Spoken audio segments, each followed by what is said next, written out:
ಅಯೋಧ್ಯಕ್ಕೆ ಬರುವಂತಹ ಪ್ರವಾಸಿಗರಿಗೆ ಮತ್ತೊಂದು ಆಕರ್ಷಣೀಯ ಸ್ಥಳ ಮತ್ತೆ ಇಡೀ ರಾಮಾಯಣವನ್ನ ತಿಳ್ಕೊಳ್ಳೋದಕ್ಕೆ ಇರುವಂತಹ ಆಯ್ಕೆ ಅದು ರಾಮಕಥಾಕುಂಜ. ರಾಮಕಥಾಕುಂಜ ಅಯೋಧ್ಯದಲ್ಲಿರುವಂತಹ ಒಂದು ಸ್ಥಳ. ಆ ಸ್ಥಳಕ್ಕೆ ಬಂದ್ರೆ ನಿಮ್ಗೆ ಇಡೀ ರಾಮಾಯಣದ ಚಿತ್ರಣ ಸಿಗ್ತಾ ಹೋಗುತ್ತೆ ನಿಮ್ಗೆ. ಅಂದ್ರೆ ರಾಮ ಹುಟ್ಟಿರ್ತಕ್ಕಂಥದ್ದು ಹೇಗೆ, ಮತ್ತೆ ರಾಮ ಕಾಡಿಗೆ ಹೋಗಿ ಮತ್ತೆ ವಾಪಸ್ ಮರಳಿ ಅಯೋಧ್ಯಕ್ಕೆ ಬಂದು ಅಲ್ಲಿ ಸಂಪೂರ್ಣವಾಗಿ ರಾಜ್ಯ ದರ್ಬಾರವನ್ನ ಮಾಡಿದ್ದು ಹೇಗೆ ಅನ್ನುವಂಥದ್ದು. ಯಾಕಂದ್ರೆ ಇಲ್ಲಿ ನೀವು ವಿಜುವಲ್ಸ್ ನೋಡ್ತಾ ಹೋಗ್ತಾರೆ ಗೊತ್ತಾಗುತ್ತೆ.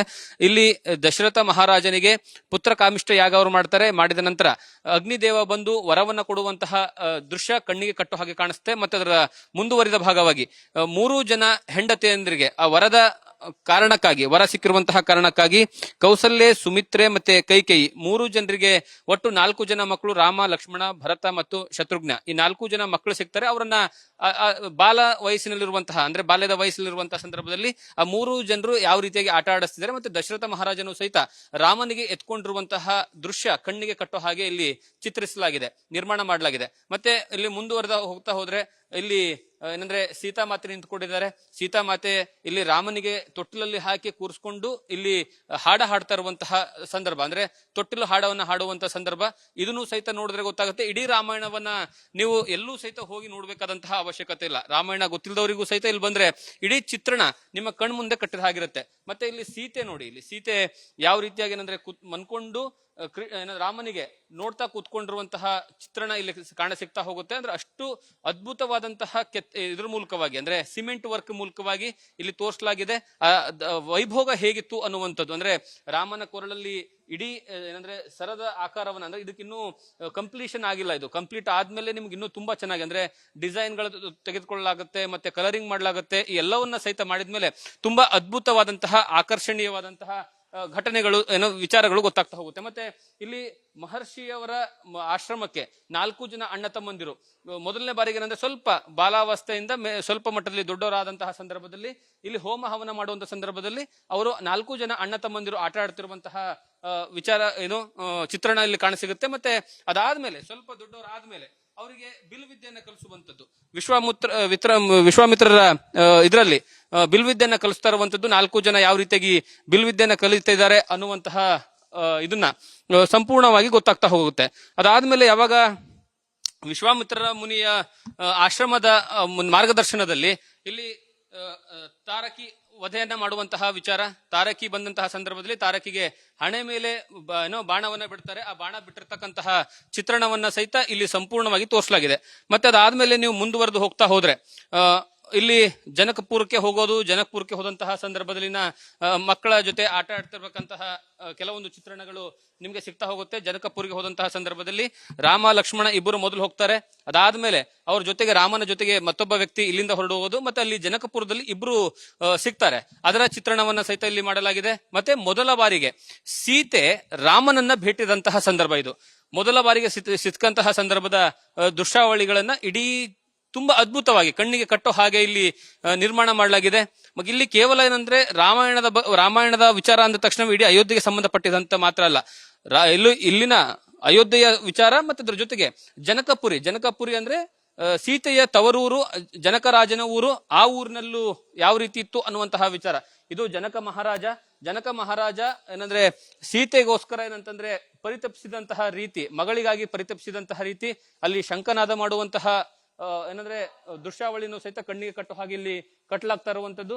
ಮತ್ತೆ ಅದರ ಜೊತೆಗೆ ಮೊದಲನೇ ಬಾರಿಗೆ ಎಲ್ಲವನ್ನ ಮುಗಿದ ಮೇಲೆ ಅಂದ್ರೆ ರಾಮ ಸೀತೆಯನ್ನ ವರಿಸಿದ ಮೇಲೆ ಅದಾದ್ಮೇಲೆ ಸೀತೆಯ ಜೊತೆಗೆ ನಿಂತ್ಕೊಂಡು ಮಾತನಾಡುವಂತಹ ಸಂದರ್ಭವನ್ನ ಇಲ್ಲಿ ಚಿತ್ರಿಸಲಾಗಿದೆ. ಅದಾದ್ಮೇಲೆ ಮೊದಲ ಬಾರಿಗೆ ಜನಕರಾಜನ ಮಗಳು ಸೀತೆಯನ್ನ ಸ್ವಯಂವರದಲ್ಲಿ ಬಂದಂತಹ ಸಂದರ್ಭದಲ್ಲಿ ಬೇರೆ ಬೇರೆ ರಾಜ್ಯದ ರಾಜಕುಮಾರರು ಸ್ವಯಂವರಕ್ಕೆ ಬರ್ತಾರೆ. ಆ ಬೇರೆ ಬೇರೆ ರಾಜಕುಮಾರರ ಚಿತ್ರಣವನ್ನ, ಅದರಲ್ಲಿ ರಾವಣನ ಚಿತ್ರಣವನ್ನ ಸಹಿತ ಕೆತ್ತಲಾಗಿದೆ. ನೀವು ವಿಜುವಲ್ಸ್ ಅಲ್ಲಿ ನೋಡಿದ್ರೆ ಗೊತ್ತಾಗುತ್ತೆ. ಅದ್ಭುತವಾದಂತಹ ಕಲೆಯನ್ನ ಜನರಿಗೆ ರಾಮಾಯಣ ಸಂಪೂರ್ಣವಾಗಿ ಅರ್ಥ ಆಗಲಿ ಅನ್ನುವಂತಹ ಕಾರಣಕ್ಕಾಗಿ ಇಷ್ಟು ಅದ್ಭುತವಾಗಿ ಏನಂದ್ರೆ ರೆಡಿ ಮಾಡಲಾಗಿದೆ. ಮತ್ತೆ ಜನಕರಾಜ ಕುತ್ಕೊಂಡಿದ್ದಾನೆ. ಜನಕರಾಜನ ಮಗಳಿಗೆ ಏನಂದ್ರೆ ಸ್ವಯಂವರ ನಡೀತಾ ಇರುವಂತಹ ಕಾರಣಕ್ಕೆ, ಅಂದ್ರೆ ಸೀತೆಗೆ ಸ್ವಯಂವರ ನಡೆಯುವಂತಹ ಕಾರಣಕ್ಕಾಗಿ ಆ ಒಂದು ಸಂದರ್ಭ ಹೇಗಿತ್ತು ಅನ್ನುವಂಥದ್ದನ್ನ ಇಲ್ಲಿ ಚಿತ್ರಿಸಲಾಗಿದೆ. ಮತ್ತೆ ಅದ್ರ ಜೊತೆಗೆ ಅದಾದ್ಮೇಲೆ ರಾಮ ಬರ್ತಾನೆ. ಜನಕರಾಜನ ಆಸ್ಥಾನಕ್ಕೆ ಬಂದಂತಹ ಸಂದರ್ಭದಲ್ಲಿ ಆ ಬಾಣವನ್ನ ಮುರಿಯುವಂತಹ ಸಂದರ್ಭದ ಚಿತ್ರಣ ಇದು. ಅಂದ್ರೆ ಯಾವ ರೀತಿಯಾದಂತಹ ಪರಿಸ್ಥಿತಿ ಇರುತ್ತೆ, ಯಾವ ರೀತಿಯಾದಂತಹ ಏನಂದ್ರೆ ಸಂದರ್ಭ ಇರುತ್ತೆ ಅನ್ನುವಂಥದ್ನ ಕಣ್ಣಿಗೆ ಕಟ್ಟೋ ಹಾಗೆ ಸೃಷ್ಟಿ ಮಾಡಿರುವಂತದ್ದು. ಇದು ರಾಮಾಯಣಕ್ಕೆ ಸಂಬಂಧಪಟ್ಟಂತಹ ಪೂರ್ತಿಯಾದಂತಹ ವಿಚಾರ. ಮತ್ತೆ ಅದಾದ್ಮೇಲೆ ಕೇಕೇಯಿ ಇವು ಏನಂದ್ರೆ ಇಲ್ಲಿ ದಶರಥ ಮಹಾರಾಜ ತಲೆ ಮೇಲೆ ಕೈ ಇಟ್ಕೊಂಡು ಕೂತಿರುವಂತಹ ವಿಜುವಲ್ಸ್ ನೋಡ್ತಿದ್ದೀರಾ ನೀವು. ಯಾಕೆ ಅಂದ್ರೆ ರಾಮನಿಗೆ 14 ವರ್ಷಗಳ ಕಾಲ ವನವಾಸಕ್ಕೆ ಕಳಿಸಬೇಕಾದಂತಹ ಪರಿಸ್ಥಿತಿ ಬಂತಲ್ಲ, ನನಗೆ ಕೈಕೇಯಿಯ ಮಾಹಿತಿಯನ್ನ ಕೇಳಿ ಅನ್ನುವಂತಹ ಸಂಬಂಧಪಟ್ಟಂತಹ ಚಿತ್ರಣ ಇದು. ರಾಮನು ಕಾಡಿಗೆ ಹೋಗ್ಬೇಕಾದಂತಹ ಸಂದರ್ಭದಲ್ಲಿ ತನ್ನ ತಾಯಿಗೆ ಏನಂದ್ರೆ ನಮಿಸುತ್ತಿರುವಂತಹ ದೃಶ್ಯ ಕಾಣುತ್ತೆ ನಿಮ್ಗೆ. ಅದಾದ್ಮೇಲೆ ಮುಂದೆ ಬರ್ತಾ ಹೋದ್ರೆ ನಿಮ್ಗೆ ರಾಮನ ಜೊತೆಗೆ ಕೇವಲ ರಾಮನಿಗೆ ಮಾತ್ರ ಇರುವಂತಹ ಒಂದು ಶಿಕ್ಷೆಯನ್ನ ರಾಮ, ಲಕ್ಷ್ಮಣ ಮತ್ತೆ ಸೀತೆ ಮೂವರು ಸಹಿತ ಕಾಡಿಗೆ ಹೋಗ್ತಾರೆ. ಕಾಡಿಗೆ ಹೋಗುವಂತಹ ಸಂದರ್ಭದಲ್ಲಿ ತನ್ನ ತಾಯಿ ಕೌಸಲ್ಯಗೆ ನಮಿಸುತ್ತಿರುವಂತಹ ದೃಶ್ಯಗಳು ಸಹಿತ ಇಲ್ಲಿ ಕಾಣಸಿಗುತ್ತೆ. ಅದಾದ್ಮೇಲೆ ಮುಂದೆ ಬರ್ತಾ ಹೋದ್ರೆ ಏನಂದ್ರೆ ಋಷಿಮುನಿಗಳಿಗೆ ಮೊದಲ ಬಾರಿಗೆ ಋಷಿಮುನಿಗಳ ಹತ್ರ ಹೋಗಿ ಋಷಿಮುನಿಗಳ ಏನಂದ್ರೆ ಆಶೀರ್ವಾದವನ್ನ ಪಡ್ಕೊಳ್ಳುವಂತಹ ಸಂದರ್ಭ. ಅದಾದ್ಮೇಲೆ ಇದೇ ರೀತಿಯಾದಂತಹ ಇಡೀ ರಾಮಾಯಣದ ಚಿತ್ರಣವನ್ನ ನೀವು ಆರಂಭ ಹೇಗಾಯಿತು, ಏನಂದ್ರೆ ರಾಮಾಯಣ ಹೇಗೆ ಸೃಷ್ಟಿಯಾಯಿತು, ಅದಾದ್ಮೇಲೆ ರಾಮ ಎಲ್ಲೆಲ್ಲಿಗೆ ಹೋದ, ಇಡೀ ಕಾಡನ್ನ ಸುತ್ತಾಡುವಂತಹ ಸಂದರ್ಭದಲ್ಲಿ ಸೃಷ್ಟಿಯಾಗಿರ್ತಕ್ಕಂತಹ ಏನಂದ್ರೆ ತೊಂದರೆಗಳು ಏನು, ಎಲ್ಲವನ್ನ ಸಹಿತ ಇಲ್ಲ ಅಂತಂದ್ರೆ ಅದ್ಭುತವಾಗಿ ಚಿತ್ರಿಸುವಂತಹ ಕೆಲಸವನ್ನ ಮಾಡಿದ್ದಾರೆ. ಮತ್ತೆ ಋಷಿಮುನಿಗಳ ಆಶೀರ್ವಾದವನ್ನ ತೆಗೆದುಕೊಂಡು ಕಾಡಿಗೆ ಹೋಗುವಂತಹ ಸಂದರ್ಭದಲ್ಲಿ ಋಷಿಮುನಿಗಳ ಆಶೀರ್ವಾದವನ್ನು ತೆಗೆದುಕೊಂಡು ಹೋಗುವಂತಹ ಸಂದರ್ಭ. ಅದಾದ್ಮೇಲೆ ಕಾಡಿನಲ್ಲಿ ಕೂತ್ಕೊಂಡು ಯಾವ ರೀತಿಯಾಗಿ ಏನಂದ್ರೆ ಋಷಿಮುನಿಗಳ ಆಶ್ರಮದಲ್ಲಿ ಮೂವರು ರಾಮ, ಲಕ್ಷ್ಮಣ, ಸೀತೆ ಮತ್ತೆ ಮುನಿಗಳು 4 ಜನ ಕೂತ್ಕೊಂಡಿರುವಂತಹ ಚಿತ್ರಣ. ಹೀಗೆ ನೀವು ಒಂದೊಂದು ದೃಶ್ಯಗಳನ್ನ ನೋಡ್ತಾ ಹೋದ್ರು ಸಹಿತ ಒಂದೊಂದು, ಯಾಕಂದ್ರೆ ಇಲ್ಲಿ ಇನ್ನೂ ಕೆಲವೊಂದು ಕಂಪ್ಲೀಷನ್ ಆಗ್ಬೇಕಾಗಿದೆ, ಇನ್ನೂ ವರ್ಕ್ ನಡೀತಾ ಇದೆ.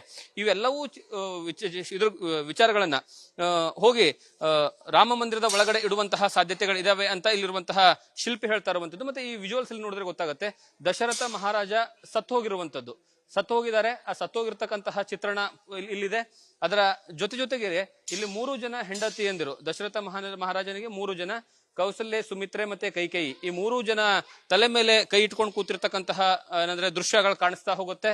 ಅದಾದ್ಮೇಲೆ ಇಲ್ಲಿ ಮುಂದೆ ಬರ್ತಂತಹ ಸಂದರ್ಭದಲ್ಲಿ ಲಕ್ಷ್ಮಣ ತನ್ನ ತಾಯಿಗೆ ಕೇಳ್ತಾ ಇರುವಂತದ್ದು, ಅಂದ್ರೆ ಕೈಕೇಯಿಗೆ ಕೇಳ್ತಾ ಇರುವಂತದ್ದು, ರಾಮನಿಗೆ ಕಾಡಿಗೆ ಕಳಿಸೋದ ಯಾಕೆ ಕಳಿಸ್ದೆ ಅನ್ನುವಂತಹ ವಿಚಾರಕ್ಕೆ ಸಂಬಂಧಪಟ್ಟಾಗ. ಯಾಕಂದ್ರೆ ಅದು ಆ ಕಾರಣಕ್ಕಾಗಿ ದೊಡ್ಡ ಮಟ್ಟದಲ್ಲಿ ರಾಮಾಯಣವೇ ಇಡೀ ಹೊಸ ಆಯಾಮವನ್ನ ಪಡ್ಕೊಳ್ಳುವಂತಹ ಘಟನೆ ಇದು.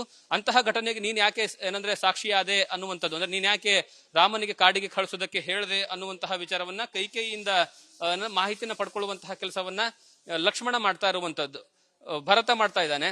ಅದ್ರ ಜೊತೆ ಇದೇ ರೀತಿಯಾದಂತಹ ಮುಂದೆ ಬಹಳಷ್ಟು ಚಿತ್ರಣಗಳು, ಇಡೀ ರಾಮಾಯಣದ ಚಿತ್ರಣಗಳನ್ನ ನೀವು ನೋಡ್ತಾ ಹೋಗ್ತೀರಾ. ಮತ್ತೆ ಕೊನೆಗೆ ತಿರುಗಿ ವಾಪಸ್ ಬರುವಂತಹ ಸಂದರ್ಭದಲ್ಲಿ, ಅಂದ್ರೆ ಇಡೀ ರಾಮಾಯಣವನ್ನ ಒಂದು ಸುತ್ತು ಕಾಡಿನಲ್ಲಿ ಯಾವ ರೀತಿಯಾಗಿ ವನವಾಸ ಆಯಿತು, ವನವಾಸದ ಸಂದರ್ಭದಲ್ಲಿ ಯಾವ ರೀತಿಯಾಗಿ ದೊಡ್ಡ ದೊಡ್ಡ ಪ್ರಾಬ್ಲಮ್ಗಳನ್ನ ಫೇಸ್ ಮಾಡಿದ್ರು, ಅದಾದ್ಮೇಲೆ ಅಲ್ಲಿ ಸೀತೆಯನ್ನ ಅಪಹರಣ ಮಾಡಿದ್ದು ಹೇಗೆ, ಆ ಸಂದರ್ಭದಲ್ಲಿ ಆಂಜನೇಯ ಯಾವಾಗ ಸಹಕಾರ ಕೊಟ್ಟಾಗ ಆಂಜನೇಯ ಬಂದಿದ್ದಂತಹ ಸಂದರ್ಭ ಯಾವುದು, ವಾಲಿ ಸುಗ್ರೀವರ ಹೋರಾಟ, ಯುದ್ಧ, ಇವೆಲ್ಲವೂ ಸಹಿತ ಅಂತಂದ್ರೆ ಇಲ್ಲಿ ಚಿತ್ರಣವನ್ನ ಮಾಡಲಾಗಿದೆ.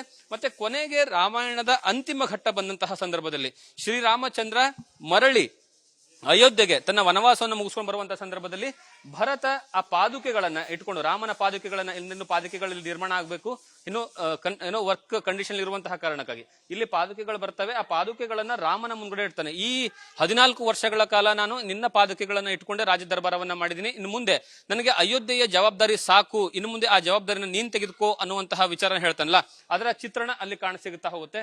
ಈ ರೀತಿಯಾದಂತಹ ಇಡೀ ರಾಮಾಯಣದ ಚಿತ್ರಣವನ್ನ ನೀವು ರಾಮಕಥಾ ಸಂಗ್ರಹಾಲಯಕ್ಕೆ ಬಂದ್ರೆ ಸಂಪೂರ್ಣವಾದಂತಹ ಮಾಹಿತಿ ಸಿಗುತ್ತೆ ನಿಮ್ಗೆ. ಇಷ್ಟು ದೊಡ್ಡ ಮಟ್ಟದ ಕಲೆಯನ್ನ ಪ್ರದರ್ಶನ ಮಾಡೋದಕ್ಕೆ 2013ರಿಂದ ಇಲ್ಲಿ ಏಕೈಕ ಶಿಲ್ಪಿ ಇದರ ಸಂಪೂರ್ಣ ಜವಾಬ್ದಾರಿನ ತೆಗೆದುಕೊಂಡು ನಿರ್ಮಾಣವನ್ನ ಮಾಡ್ತಿದ್ದಾರೆ. ಮುಂದಿನ 3-4 ವರ್ಷಗಳಲ್ಲಿ ಕಂಪ್ಲೀಟ್ ಆಗುತ್ತೆ. ಕಂಪ್ಲೀಟ್ ಆದ್ಮೇಲೆ ತದನಂತರ ಈ ಎಲ್ಲಾ ಮೂರ್ತಿಗಳನ್ನ, ಇಡೀ ರಾಮಾಯಣದ ಕಥೆಯನ್ನ ಹೋಲುವ ಇರುವಂತಹ ಒಂದು ಮೂರ್ತಿಗಳನ್ನ ತೆಗೆದುಕೊಂಡು ಹೋಗಿ, ಈಗ ರಾಮ ಮಂದಿರ ನಿರ್ಮಾಣ ಆಗ್ತಿದೆಯಲ್ಲ, ಆ ರಾಮ ಮಂದಿರ ನಿರ್ಮಾಣದ ಒಳಗಡೆಗೆ ಮ್ಯೂಸಿಯಂ ಅನ್ನ ಮಾಡ್ತಾರೆ. ಆ ಮ್ಯೂಸಿಯಂ ಅಲ್ಲಿ ತೆಗೆದುಕೊಂಡು ಹೋಗಿ ಈ ಎಲ್ಲಾ ಮೂರ್ತಿಗಳನ್ನ, ಇಡೀ ರಾಮಾಯಣದ ದರ್ಶನವನ್ನ ಜನರಿಗೆ ಗೊತ್ತಾಗ್ಲಿ ಎನ್ನುವಂತಹ ಕಾರಣಕ್ಕಾಗಿ ಇಡುವುದಕ್ಕೆ ಎಲ್ಲಾ ರೀತಿಯ ಪ್ರಯತ್ನಗಳು ನಡೀತಾ ಇರುವಂತದ್ದು. ಕ್ಯಾಮರಾ ಪರ್ಸನ್ ಮುರಳಿ ಜೊತೆಗೆ Jagadish Kashampur, news first, Ayodhya. News first, ನಿರ್ಭೀತಿಯಿಂದ ನಿಮ್ಮ ಪರವಾಗಿ.